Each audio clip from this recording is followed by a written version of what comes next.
सभापति महोदय, हम लोग डबल इंजन बहुत सुनते थे और अब इस बजट में 2 इंजन और बढ़ गए हैं। सभापति महोदय, ये 4 इंजन वाला है बजट। 4 इंजन। लगता तो ऐसा है कि ये एक के बाद एक इंजन खराब हो गया होगा, इसीलिए इन्हें 4 इंजन लगाने पड़े हैं। ये जनता को धोखा दे रहे हैं 4 इंजन की बात कर करके।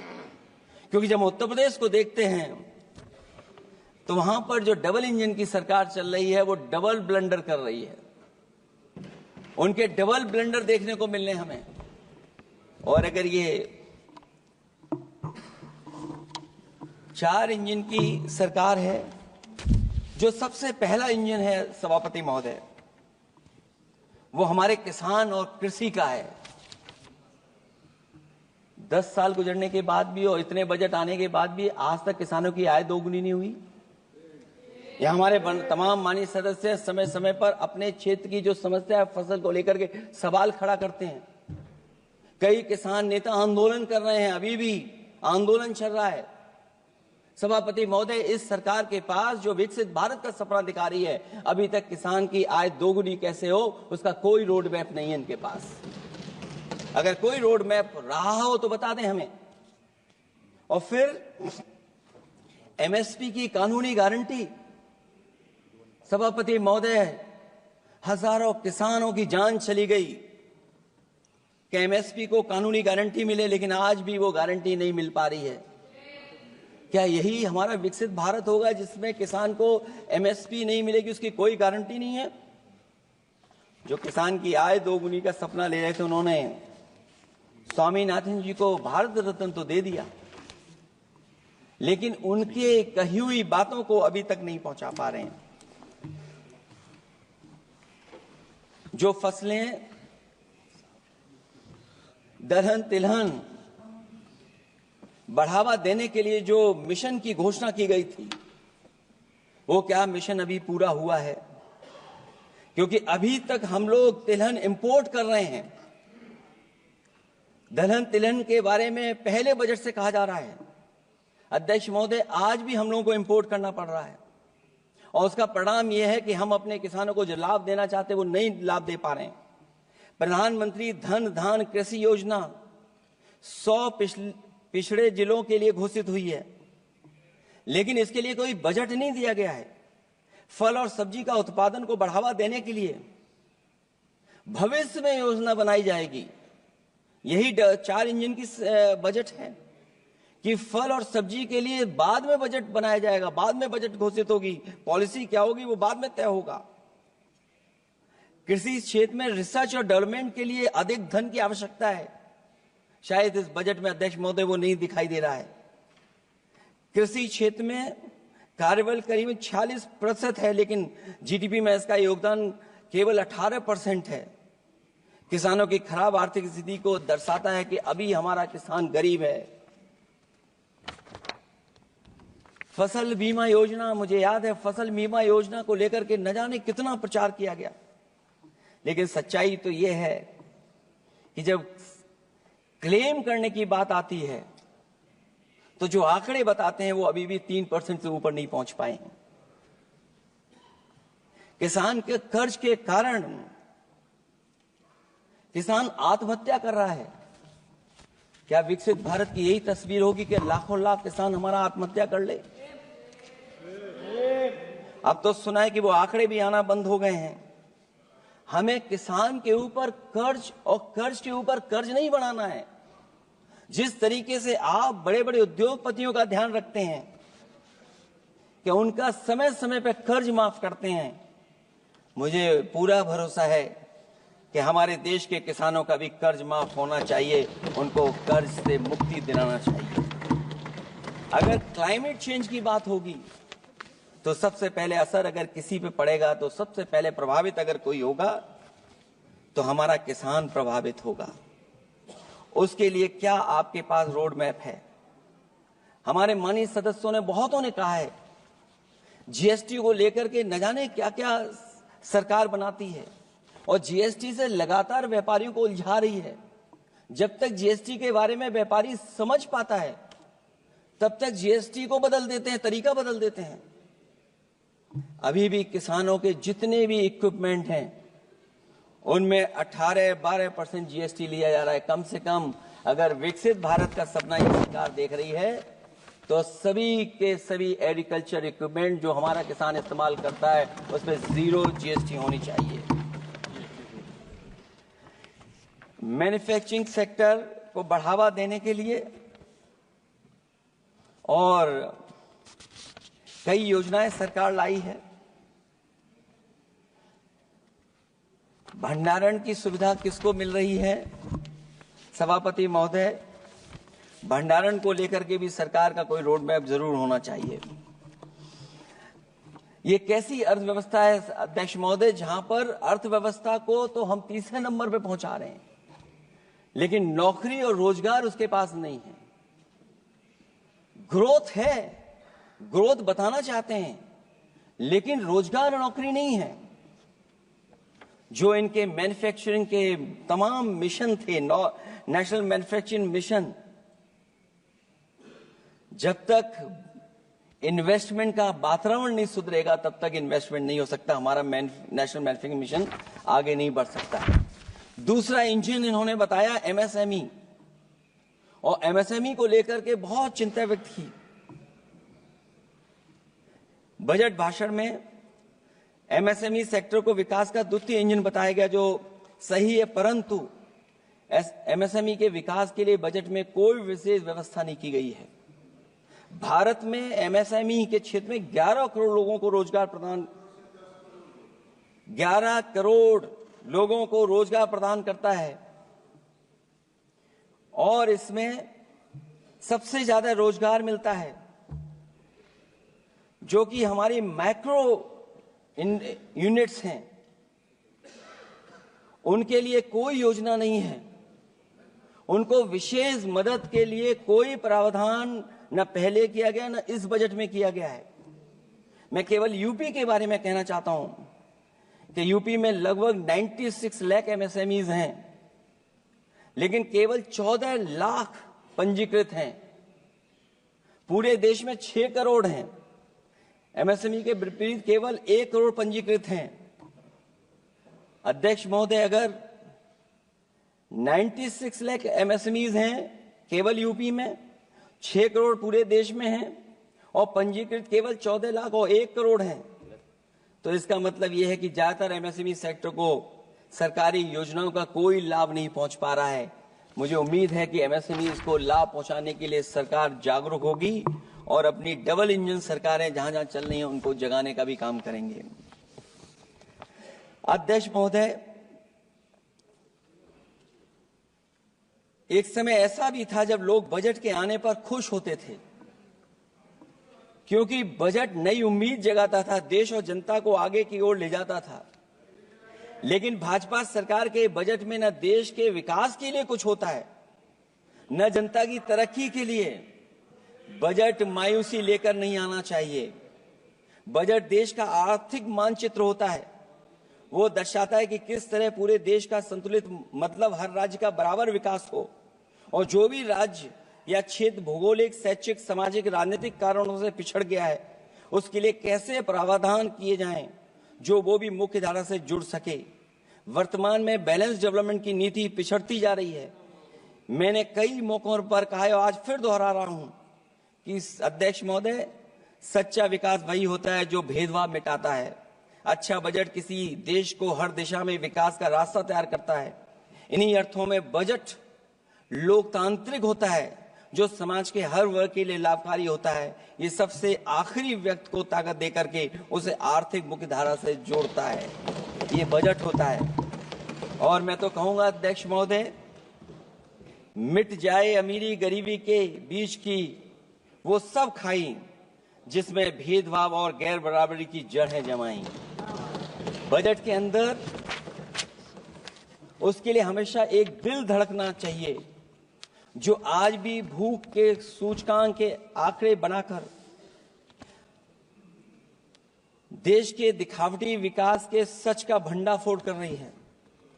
भूख मिटे, महंगाई घटे, यही बजट का सबसे बड़ा नारा होना चाहिए। निर्बल को सबल बनाना, निराशा को आशा में बदलना ही बजट का मानवीय पहलू होना चाहिए। बजट का सबसे बड़ा सिद्धांत कमजोर के प्रति हमदर्दी होना चाहिए।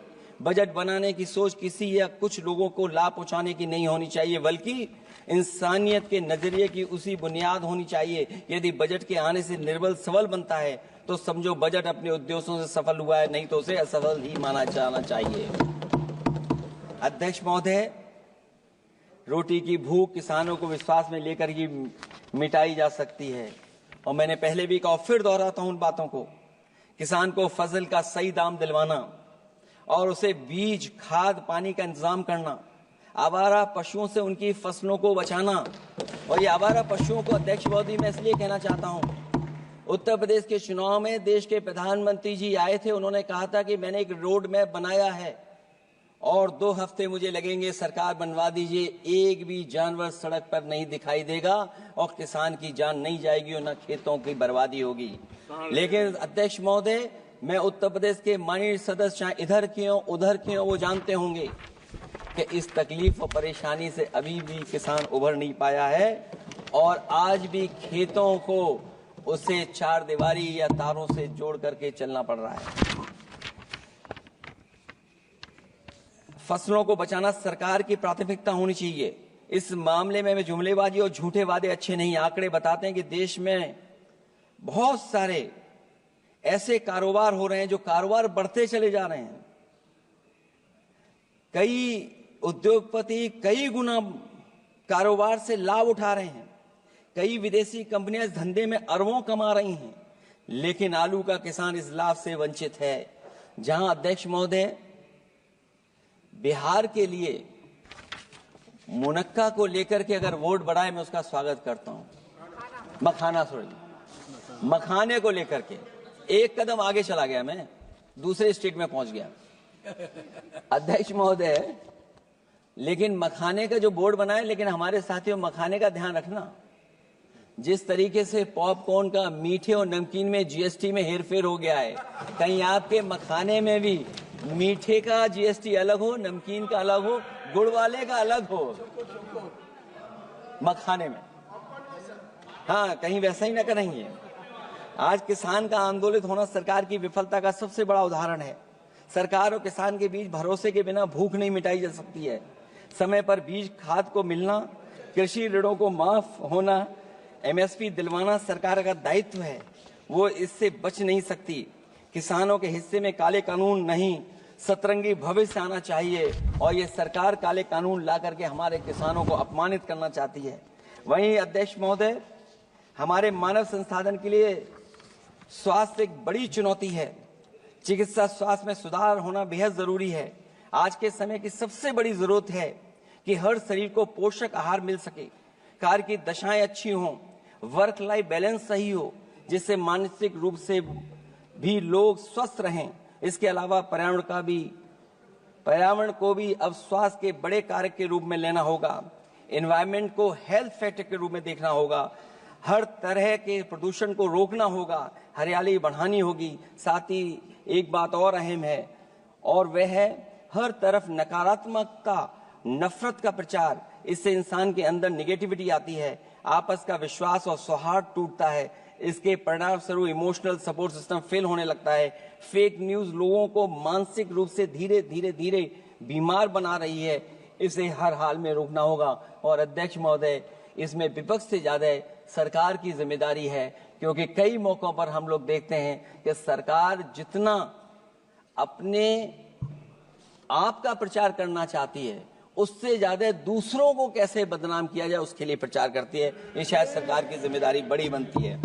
इससे देश के मानव संसाधन में जो जानबूझ करके आपसी अविश्वास बढ़ाया जा रहा है और समाज में सौहार्द को भी जानबूझ करके घटाया जा रहा है, जिससे कुछ लोग अपनी सियासी रोटियां सेक सकें। इसके लिए सख्त कानून लाना चाहिए अध्यक्ष महोदय।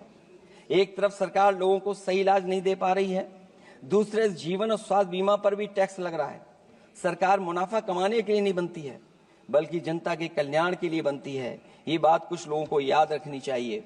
अगर आप अध्यक्ष महोदय, अगर काम है भी तो सही दाम नहीं मिल रहा है, ये बात अगर एक पढ़े लिखे युवा के लिए सही है तो एक मजदूर के लिए भी दिन भर कमर तोड़ मेहनत तो करता है, लेकिन उतना पैसा मजदूरी में नहीं पाता है कि अपनों का अपना पेट भर सके। आज जबकि देश की अधिकांश आबादी युवा है, ऊर्जा से भरी हुई है, कुछ करना चाहती है, ऐसे में सरकार को सिर्फ ये करना है कि वो देश के कारोबारी वातावरण और व्यावसायिक व्यवस्था का निर्माण करे, लोगों के टैलेंट को पहचाने, उसकी सच में स्किल मैपिंग करे, जिससे युवा को प्रतिभाओं के अनुसार उसको काम रोजगार मिल सके, जिससे युवाओं को देश के निर्माण में अपना योगदान करने का मौका मिले। अध्यक्ष महोदय, जब से ये सरकार बनी है महंगाई बढ़ती चली जा रही है। महंगाई कहां पहुंच गई है सरकार को बेहतर पता है, आकलन है उनको। इसलिए अध्यक्ष महोदय, महंगाई एक ऐसी समस्या बनकर उभरी है जिसने हर कौर को भारी बना दिया है। जिस तरह सत्ता में बैठे हुए लोग राजनीतिक चंदे के नाम पर कंपनियों से उगाही कर रहे हैं, दरअसल वो भी दामों के बढ़ने का एक बहुत बड़ा कारण है। सरकार ने मुनाफाखोरी की लगाम खोल दी है और मुनाफाखोरों को छुट्टा बैल हो गए हैं। आजाद भारत के इतिहास में भी नोटबंदी और जीएसटी दो सबसे बड़े आर्थिक सुधार हैं। सुधार नहीं बल्कि सबसे बड़े आर्थिक विकार बनकर के उभरे हैं। और अध्यक्ष महोदय, मैं याद दिलाना चाहता हूं, नोटबंदी के समय पर बैंक की लाइन में एक मां लगी थी गर्भवती, जो बच्चा जन्म लिया उसका नाम हम लोगों ने खजांची रखा है। अब वो काफी बड़ा हो गया है, साइकिल भी चला लेता है। अध्यक्ष महोदय, मैं कहूंगा सरकार से कम उसको ही गोद ले लें आप। अध्यक्ष महोदय, मैं चाहूंगा कि आप उसको गोद ले लीजिए। नाम जब आप गोद ले लेंगे तो नाम भी आप अपने हिसाब से रख पाएंगे। किसी भी आर्थिक सुधार का लक्ष्य होता है कि आर्थिक गतिविधियां सुचारू रूप से चल सकें और आसान होंगे, जिससे अर्थव्यवस्था दिन दूनी रात चौगुनी तरक्की करे। लेकिन इन सुधारों के आने के बाद से अर्थव्यवस्था की गति कछुआ की चाल जैसी हो गई है, जिसकी प्रमाण है कंपनियों की ग्रोथ का काम होना, उनकी बिक्री का घट जाना, यहां तक कि फास्ट मूविंग कंज्यूमर गुड्स भी 2% से ज्यादा आगे नहीं बढ़ पा रहा है। इसका सीधा मतलब यह है कि लोगों के पास पैसों की किल्लत हो गई है और वो रोजमर्रा की जरूरत तक खर्च नहीं करना चाहते हैं। ऐसे में उनकी बचत कहां से होगी, और जब बचत नहीं होगी तो लोग क्या तो खाएंगे और क्या बाजार में लगाएंगे। लोगों में भविष्य को लेकर कितनी अनिश्चितता और चिंता है कि वो अपने जमा पैसे अपने पास ही रखना चाहते हैं। इसलिए व्यापार में बढ़ोतरी नहीं हो पा रही है, बैंकों में भारी किल्लत है, पूंजी का निर्माण नहीं हो पा रहा है और लोग निवेश के लिए आगे नहीं आ रहे हैं। और इसलिए मैं अध्यक्ष महोदय कहना चाहता हूं कि उत्तर प्रदेश सरकार ने एक बहुत बड़ा आयोजन किया था, इन्वेस्टमेंट मीट, 40 लाख करोड़ का एमओयू हुआ। मैं अध्यक्ष महोदय आपके माध्यम से जानना चाहता हूं सरकार से,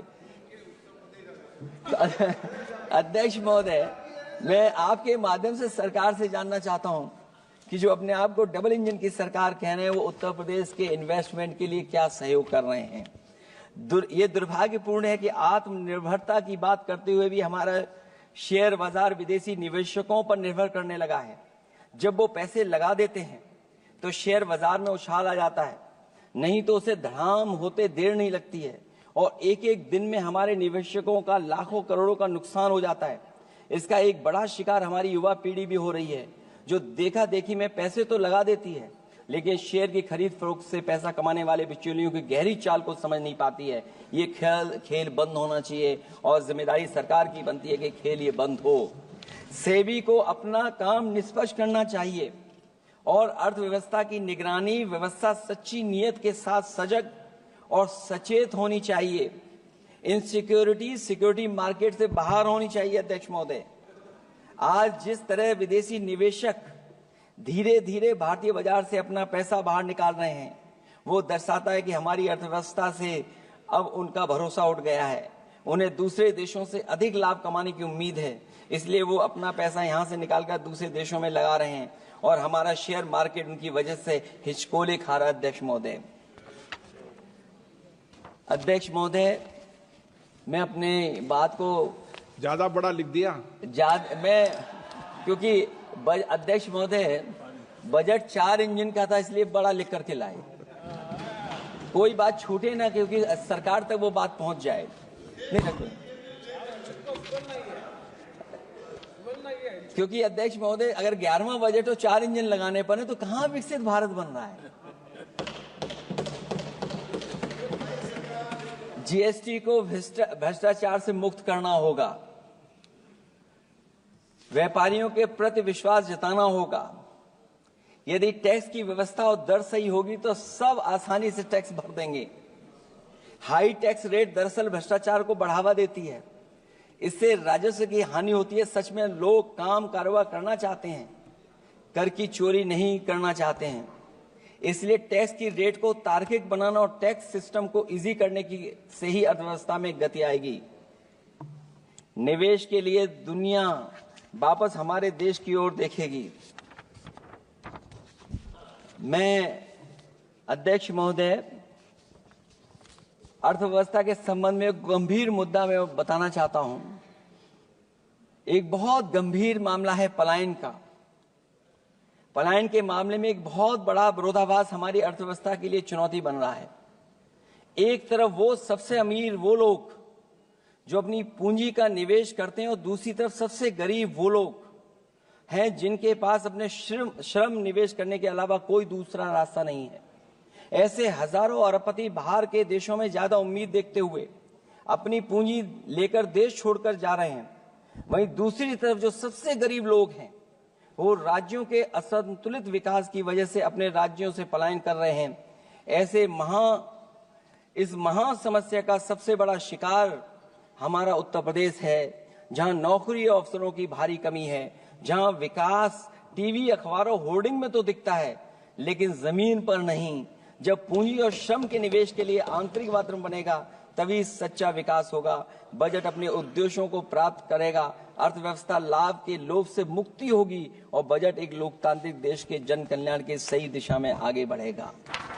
अध्यक्ष महोदय, बजट विकास में तेजी लाने का इसका मतलब यह है कि पिछले 11 सालों के भाजपा ने विकास के लिए कछुए की चाल चली है। जब उन्होंने समावेशी विकास सुनिश्चित करने के लिए संकल्प लिया तो ये बात खुली की हुआ है। मतलब कुछ लोग वहताशा आगे बढ़ गए हैं और बाकी नीचे की ओर जा रहे हैं। निजी क्षेत्र के निवेश में को नई जान डालने की बात करने का अर्थ ये निकलता है कि भाजपा राज में निजी क्षेत्र बेजान हो गया है। नोटबंदी और जीएसटी के लिए सुधार नहीं विकार साबित हुआ। अध्यक्ष महोदय, परिवारों के मनोभाव में उल्लास भरने की बात करने वो स्वीकार कर रही हैं, लोगों को मुस्कुराना बंद कर दिया है। अच्छे दिन न इनके राज में आए हैं और न आएंगे आने वाले समय में भी। भारत के बढ़ते मध्यम मार्ग को खर्च करने की शक्ति को बढ़ाने की बात तो मतलब है कि मध्यम वर्ग के हाथ खाली हैं। आज आप आयकर की बात कर रहे हैं। हम लोगों ने बहुत पहले इस बात की मांग की थी, इसलिए कि 12 लाख के कम से कम उनको कर से। वित्त मंत्री जी ने कहा कि हम सब मिलकर के अधिक संपन्नता लाने और विश्व में अपना स्थान बनाने और अपने राष्ट्र की अनंत क्षमता को बढ़ाने के लिए अपनी यात्रा कर रहे हैं। तो उनकी असली मतलब ये था कि वो बस चल रहे हैं। ये यात्रा निरर्थक है। अगर 11 साल बाद भी मंजिल का अता पता नहीं है तो ये यात्रा कौन सी? अध्यक्ष महोदय, जब आपने कहा कि हमारे सामने प्रतिकूल भू राजनीतिक परिस्थितियां हैं तो अध्यक्ष महोदय ये बताए सरकार कि आपने उन्हीं प्रतिकूलों को क्यों होने दिया, प्रतिकूल परिस्थितियों को क्यों बनने दिया? हमारे संबंध पड़ोसियों से क्यों खराब हुए? हमारी सीमाएं क्यों असुरक्षित हुईं? हम क्यों अपनी बात अंतर्राष्ट्रीय पटल पर रखने में कामयाब नहीं हुए हैं? जब आपने कहा कि हमारी अर्थव्यवस्था सभी प्रमुख वैश्विक अर्थव्यवस्थाओं के बीच सबसे तेजी से बढ़ने वाली अर्थव्यवस्था है, तो आप ये क्यों भूल गए कि हमारा रुपया उनके शासनकाल में सबसे निचले स्तर पर पहुंच गया है? सबका विकास का आपका नारा सबका विनाश में कैसे बदल गया है? क्योंकि जब रुपया नीचे जाएगा तो विनाश का ही रास्ता खोलेगा। बड़े से लेकर छोटे उद्योग धंधे दुकानदारी सब चौपट क्यों हो गए हैं? मेक इन इंडिया, मुद्रा योजना, स्किल इंडिया, ये सब नाकामी की किताब के चैप्टर कैसे बन गए? वहां सवाल ये कि कैसे व्यापार कारोबार केवल कुछ लोगों के हाथ में ही सिमट गया और बाकी सबका काम धाम क्यों मिट गया? अध्यक्ष महोदय, हम भी मानते हैं कि कोई देश केवल उसकी मिट्टी से नहीं है बल्कि देश उसके लोगों से है। लेकिन आप लोग ये बात सिर्फ कहते हैं, करते नहीं हैं। जनता आपके लिए बस नारे का विषय है। आप कहती हैं कि हमारे लिए विकसित भारत में शामिल हैं गरीबी से मुक्ति, 100% अच्छे स्तर की स्कूली शिक्षा, बेहतरीन सस्ती और सर्वसुलभ स्वास्थ्य सेवाओं तक पहुंच, 100% कुशल कामगार के साथ सार्थक रोजगार, आर्थिक गतिविधियों से 70% महिलाएं और देश को food basket of the world बनाने वाले किसान। अगर ये आपका लक्ष्य है, पर क्या आपके राज्य में अमीरी गरीबी की खाई नहीं बढ़ी? भूख के इंडेक्स में हम कहां जा पहुंचे हैं? स्कूली शिक्षा का बजट कम नहीं हुआ, स्वास्थ्य सेवाएं महंगी नहीं हुई, यहां तक कि अपने स्वास्थ्य बीमा पर भी टैक्स लगा दिया है। आपने योग्य लोगों को बेरोजगारी के अंधेरे में धकेला और आपके बड़े बड़े नेताओं ने तो यहां तक कह दिया कि कमी नौकरी की नहीं है, योग्यता की है। अपनी युवा पीढ़ी को हताश निराश करने का पाप आप लोगों ने किया है। कुशल कारीगर के नाम पर आपने युवाओं को डिलीवरी पर्सन बनाकर छोड़ दिया है। आपके राज्य में महिलाओं के खिलाफ अपराध के आंकड़े बढ़े हैं। ऐसे असुरक्षित माहौल में आप कैसे आर्थिक गतिविधियों में उनकी भागीदारी की बात कर सकते हैं?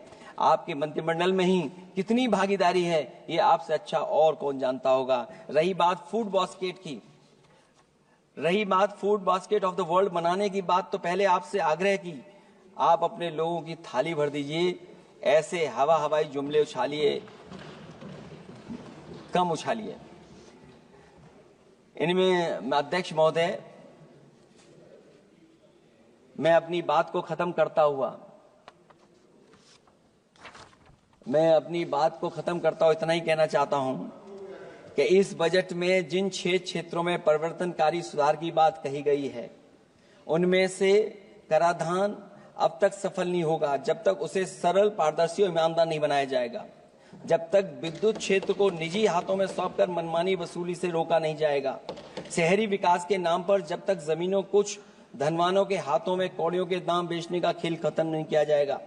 खनन के नाम पर जब तक जल, जंगल, जमीन पर आदिवासी पारंपरिक अधिकार की हकमारी की हेराफेरी रोकी नहीं जाएगी, और जब तक वित्तीय क्षेत्र और विनियामक सुधार की निष्पक्ष कोशिश नहीं की जाएगी। अंत में मैं अध्यक्ष महोदय इतना ही कहना चाहूंगा कि असली तरक्की है वही जो हर फर्क मिटाती है। असली तरक्की है वही जो हर फर्क मिटाती है, जो हर तरफ खुशहाली के गुलशन खिलाती है। इन्हीं शब्दों के साथ अध्यक्ष महोदय मैं धन्यवाद देना चाहता हूं। मैं इस बजट का विरोध करता हूं। ये रोड मैप कहीं नहीं दिखाता है कि जिससे विकसित भारत बने।